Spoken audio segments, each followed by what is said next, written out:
Hi everyone, T's Daily. I'm back with you once again. Thanks for joining me. This is the next video in my little series of videos unpacking the random source Serge module lineup. Today's video we're going to have a look at the dual universal slope generator, also known as the DUSG. This is a legendary circuit once again from Serge. That's very heavily inspired such also legendary modules such as the Maths from Make Noise, Rampage from Defaco, and so on. There's a whole bunch of different modules have been heavily inspired and have lent heavily on the circuit design of this particular module. So it's really quite revered and legendary in that sense. It's arguably probably the most legendary Serge module, perhaps. I guess that's up for debate, but nonetheless, it's a super useful module. It's very, very dense and flexible as far as functionality goes, what you can get out of this thing. I guess that's why the universal appears in the title of the module. The universal slope generator. It means it's got a lot of different applications. So I'm going to try and unpack that as best I can today. I was a little bit apprehensive about covering this module, just wondering whether I'd be able to do it sufficient justice in a single video. Well, I'm going to try and do my best to unpack I guess the main functions that you can get out of it. Again, we'll look at all the different ins and outs and the parameters on the panel. And I'll show you some patch examples, I think, of what you can do with this thing. And hopefully you can get some insight into how useful this module is and why it's so highly revered. Yeah, so I guess having a look at it, you can see it's broken up into two sections, and you can think of these as independent kind of function blocks. They're almost identical to each other. There's the left-hand function generator and the right-hand function generator, and I guess the only real difference between them is this middle output jack, which are different for each generator.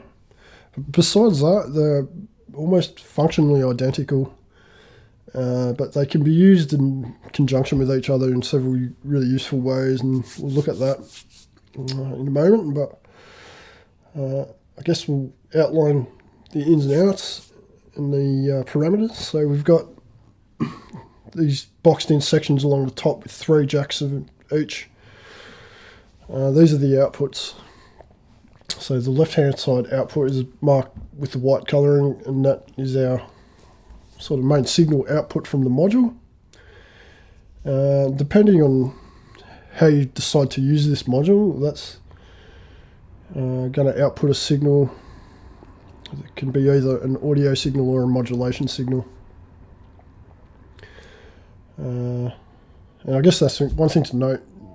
This module is so flexible, you kind of need to have purpose for using it in mind when you patch with it. Like you can use it for so many different applications that you're going to need to think a bit about how you want to employ it. So just bear that in mind. So move on. These outputs differ slightly from each side. On the left-hand generator, we have this pulse output marked with the red colouring, and that outputs a square wave or pulse wave.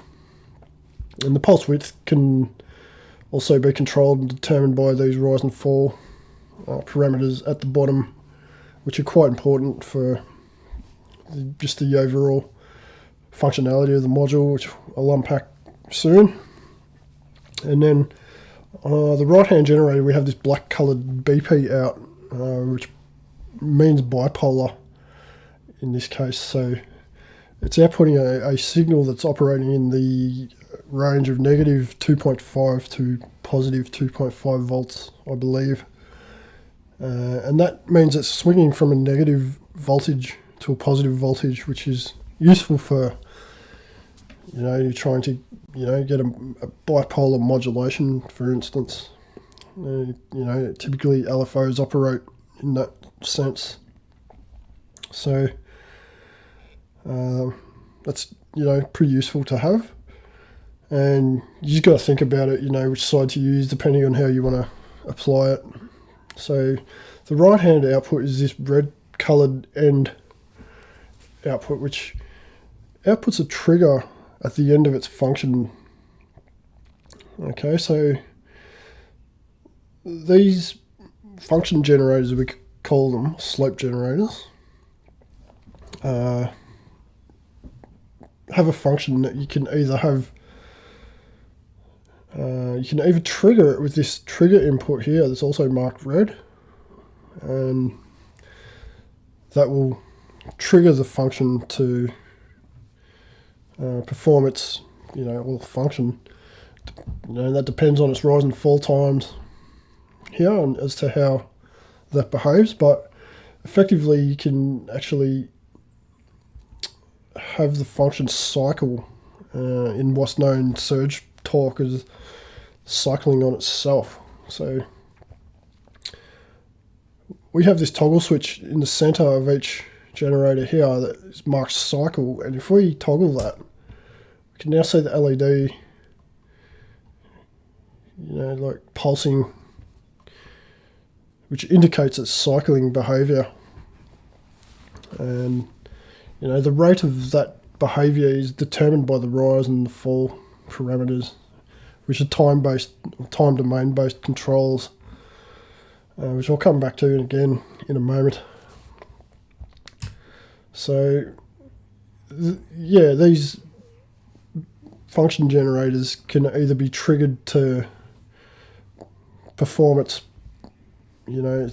function just once, or it can be cycled, so it's a continuous cycling kind of behavior. So these black jacks here, moving on, we have these black jacks that are marked in, and these are the main inputs that we want to use for processing either audio or control voltage signals.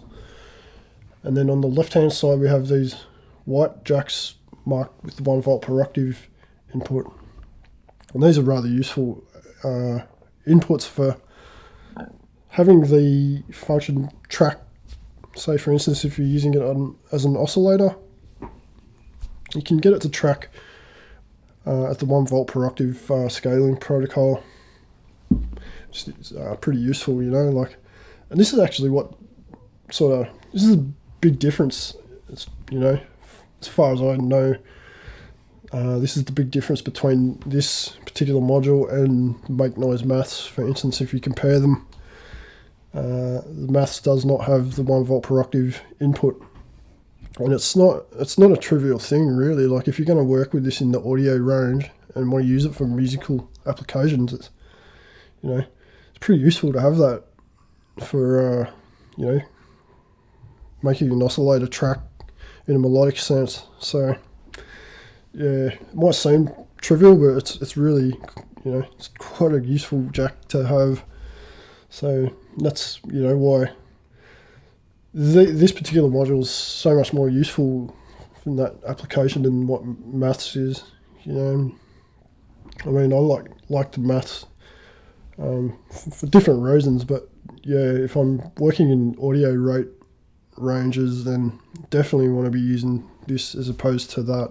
But moving on, these 3 white inputs here underneath.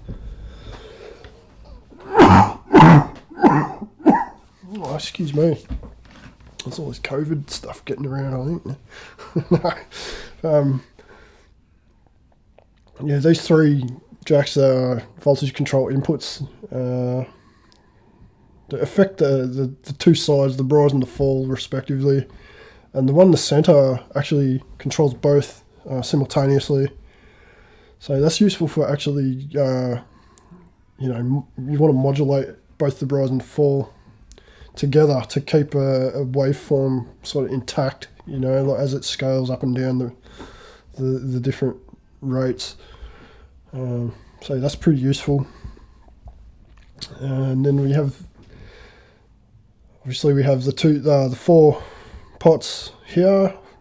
On the left hand side we have the rise, and this is an attenuating inverter for the voltage control input, and then also doubles with these bottom 2 toggle switches here as normal modulation control for the curvature of, or the behavior of the slopes of, you know, the rise and fall once again.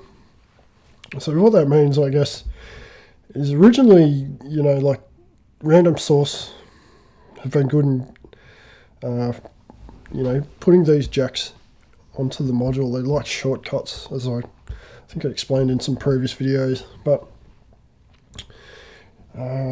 just to demonstrate what I'm talking about, if you take the end of the cycle trigger output to the trigger input, it's now cycling, as you can see, and that's what you used to have to patch to actually get this oscillating kind of behavior. They didn't have the toggle switches on the original 4U banana jack Serge systems, so these are nice additions, and all it means is that this toggle switch now is a normal connection where the main output is now patched to this voltage control input jack. So without having that connection there, we can just use this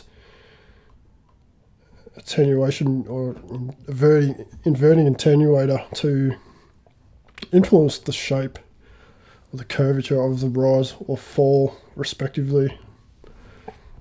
And the cycle jack switch, sorry, the cycle switch, like I was explaining earlier, is a normal connection, which I just demonstrated from the end of cycle trigger to the trigger input to achieve that cycling behavior. So we can just toggle that to actually have the same connection.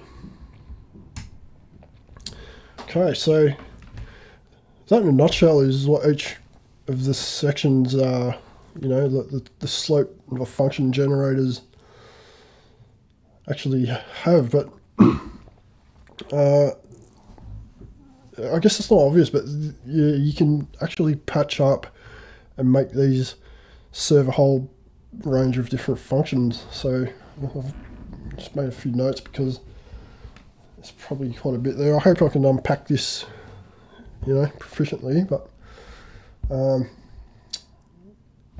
yeah, some of the functions you can get out of this obviously is slew limiting, and I guess like the circuit itself is based on the original Serge.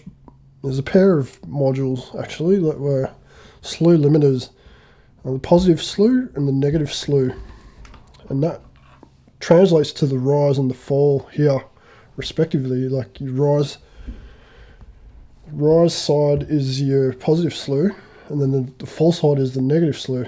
And this is just like this is like the evolution of those original 2 functions and condensed into one module in this case.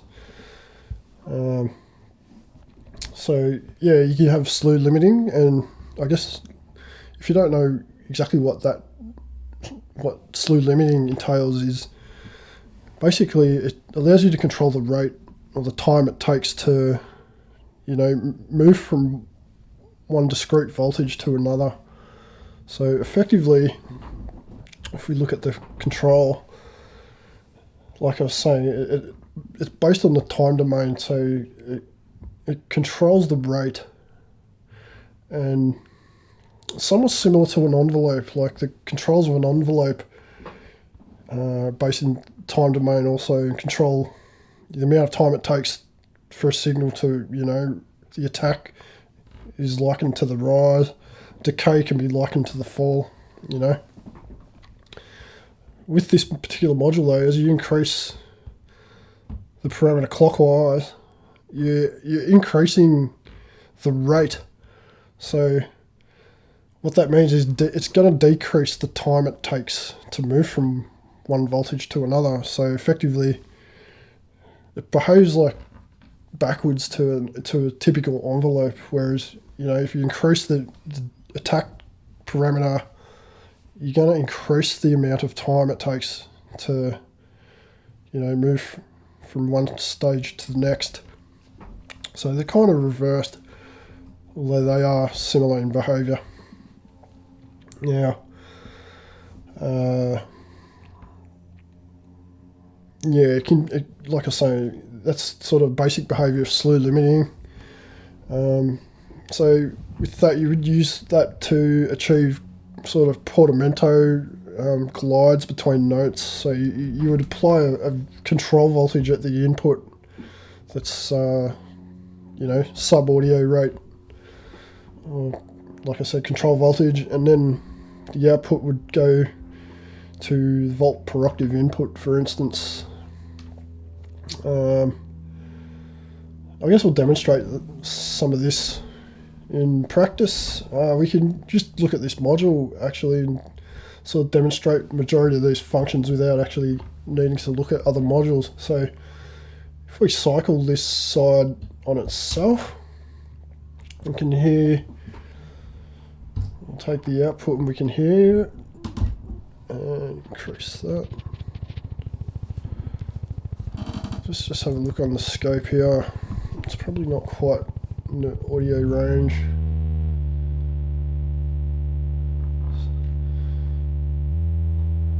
So this is, you can hear it's now, it's oscillating in the audio range. And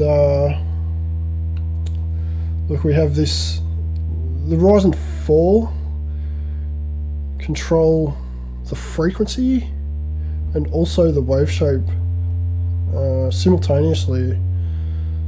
So you need to be careful, I guess, in adjusting these, you know, particularly if you're trying to achieve certain tunings and certain waveforms. You want to just bear in mind that if you try and, you know, increase the rise rate like such, now we're getting closer to a sawtooth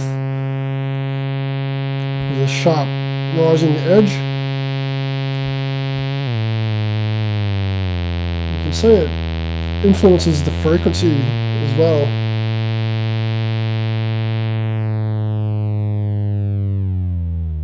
So they're kind of tied together.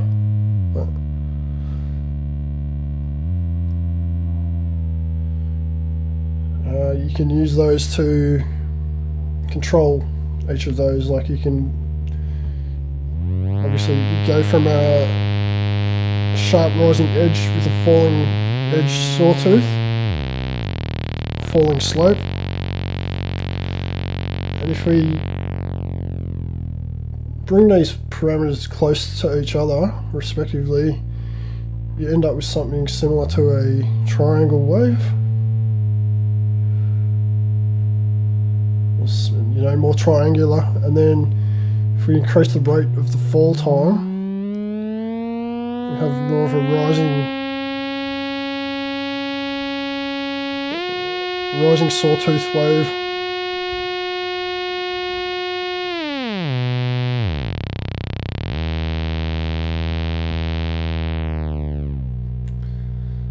Okay, so if we want to, I'll show you this slew limiting behavior with this right hand side function block. I'm just going to need to make a few connections here. I'm going to come out of my Renee sequencer, patch that to our signal input, and now we come from the output and we're going to patch that to the volt per octave input on this side. This cable's a bit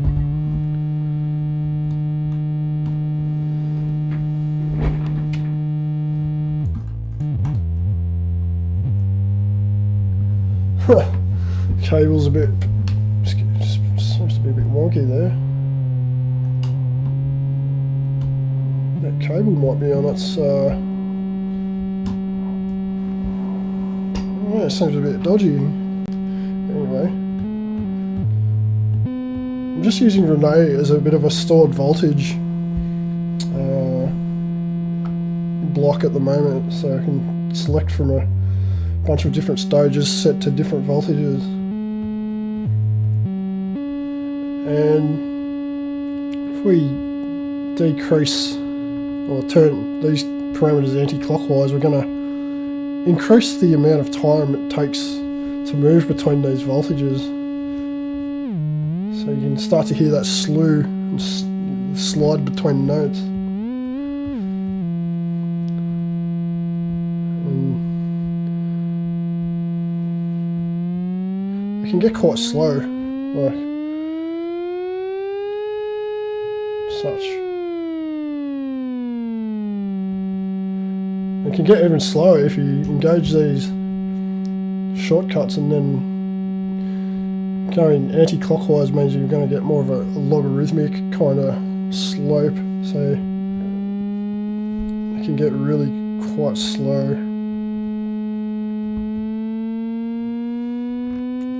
For instance. So that's, you know, it's pretty useful if we can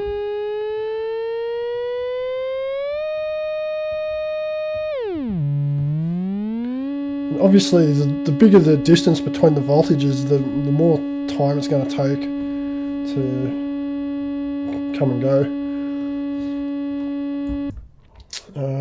So that kind of covers your slew limiting and so on. Oscillating,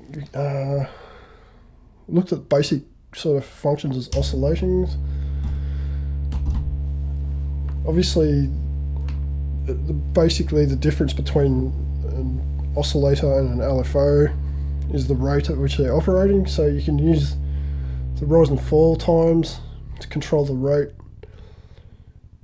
allowing us to go into sub-audio rates to be useful as control voltages, which aren't really showing on the scope, but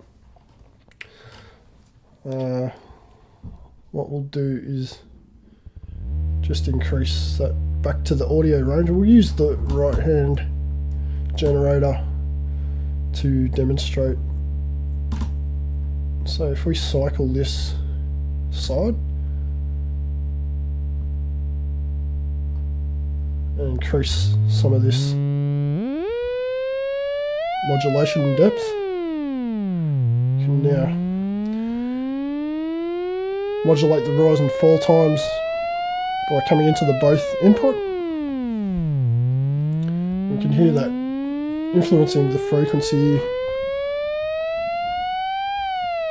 And it's going to keep that wave shape intact because it's modulating both the rise and fall together.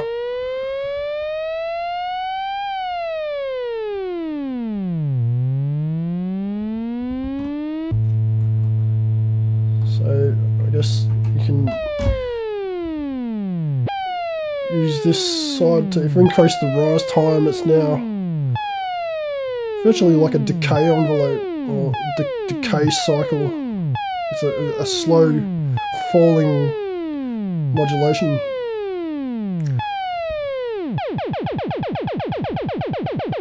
Increase the time it takes to rise.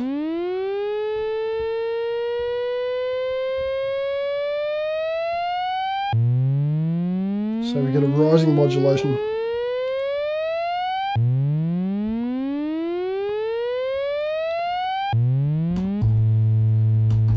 Okay, so you can process audio also. So actually we'll cycle that again and we'll sharpen up that rising edge back to a sawtooth type wave. We'll take the output from this side now and we turn that cycle mode off, and we're going to process the audio from this side. So effectively what Slew limiter does with audio rate signals is behave like a low pass or non-resonant low pass filter. So The rise and fall controls effect.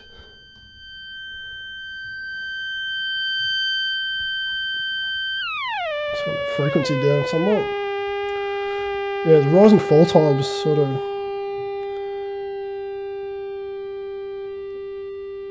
act like the cutoff almost on a filter. Like they'll reduce the harmonics and filter out the higher harmonics as you bring it down.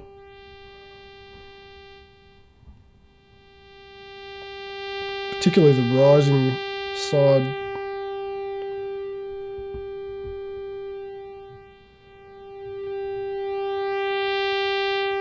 So you can hear that acting kind of like a filter in that way.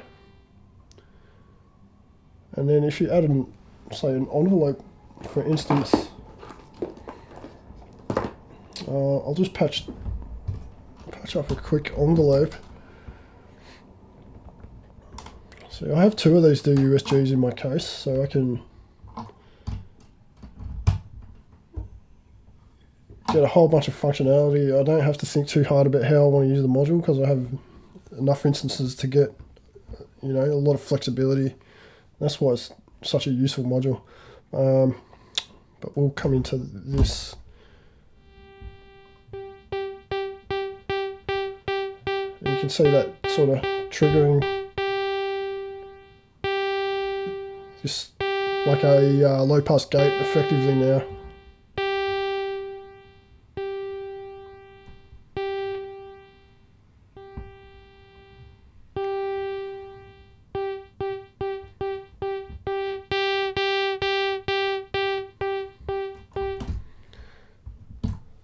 So you can use it in that sense. Okay, so it's also possible to use this as a clock divider. For instance, if we're working at, say, sub audio rates, sort of, you know, like clocking kind of rates, we can take the trigger from the end of cycle output to the trigger input on this side. And now we're going to, depending how your rise and fall times are set, we can get divisions of the trigger outputs.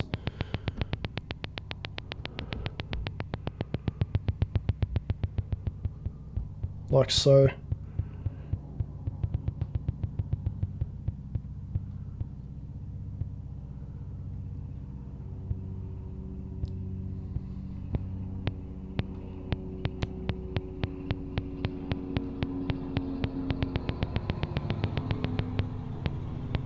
And if you were to do this at audio rate ranges, and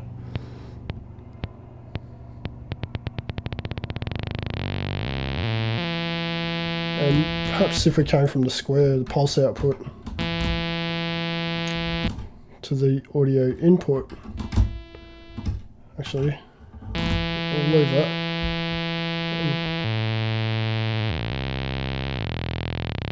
Kind of get subharmonic pulse signals out of it. What if we just try filtering? So we're kind of getting some pulse width modulation type effects there.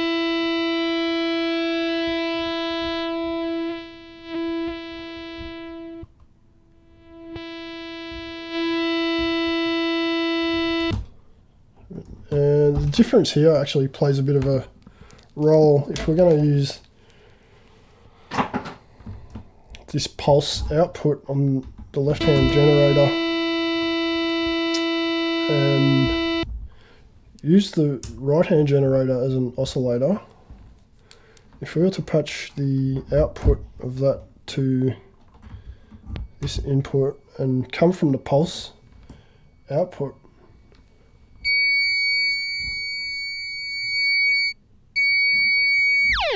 turn that frequency down again.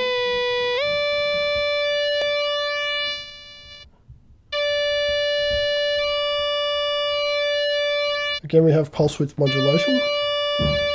But if we patch that to the trigger input, we can get subharmonic generation once again.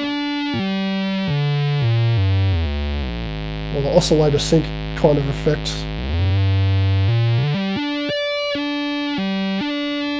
So if I patch that sequencer back to our oscillator, and then modulate the rise time on this side.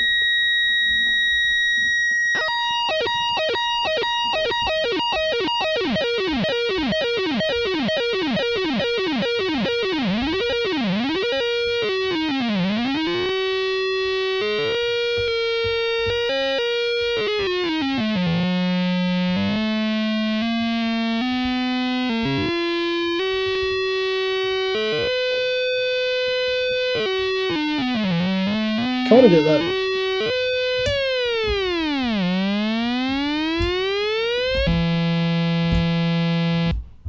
You kind of get that oscillator sync kind of effect, which is pretty fun. Yeah, I guess moving on. You've sort of covered oscillations and that kind of thing. You can use this as an envelope generator, and depending on the input that you use, you can have it either behave as an attack decay, an AD envelope, or an ADSR. So if we take our trigger input, we're going to want to use rates in the sub audio range, and if we come to the trigger input without being in cycle mode, and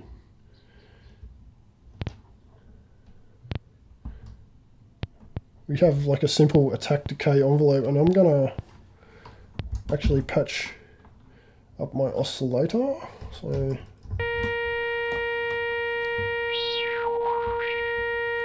and we're going to take the output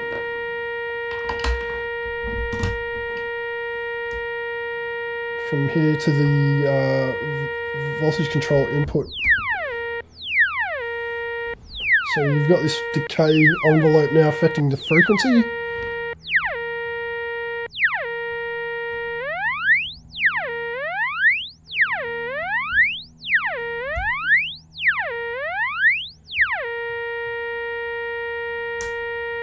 So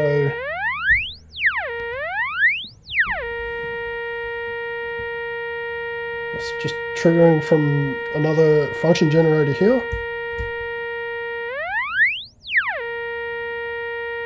Like so. So that's useful as an envelope. If you can, I think if you use a voltage control mixer, or like a mixer where you can mix these outputs and also chain them together, so the trig end of cycle trig triggers the other function block.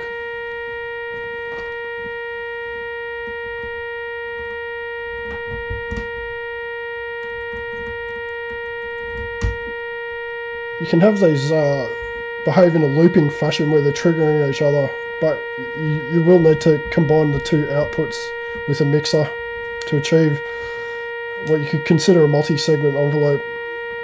And depending on how many, sorry, I'll turn that down. Depending on how many of these modules you have, you can keep chaining them for further stages. Like I have 2 DUSGs in my case, so I could effectively chain these in sequence and get up to like an 8-stage MSEG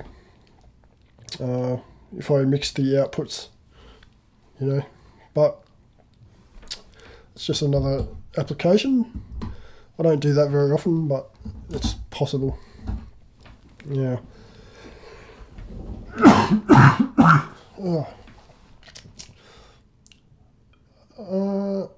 I guess like I've probably covered the majority of the functions I think I wanted to actually look at. There was oscillations and envelopes, filtering, slew, clock division, subharmonic generation. And you can also get it to behave in a certain sense like an envelope follower. I probably won't demonstrate that at this point, but like I was saying, you can get a whole bunch of functionality from this one particular module, and it's super useful. I recommend having several of these modules because you can not tie them up, you know, like it gives you more flexibility, and you can, you know, draw on each section to perform a different function. It gets pretty interesting when you start patching them and cross-modulating each other. You can get some really wacky audio signals and modulation signals by cross-modulating them. Yeah, there's a whole wealth of exploration there to go and look at. So I'm going to wrap this video up. I hope it's been helpful and somewhat informative. If you've got any questions, and if you've got any other tips or, you know, use applications that you can think of that I have missed, feel free to drop us a line. I am all ears and happy to learn new tricks and tips myself, so it'd be nice to hear from other users. And yeah, I'm gonna leave it there. If you've, like I said, if you've got questions and that, drop a line and I'll do my best to help out. But yeah, until then, I will catch you in my next video. And yeah, take care, happy patching and all that, and I'll see you then. Thanks for watching.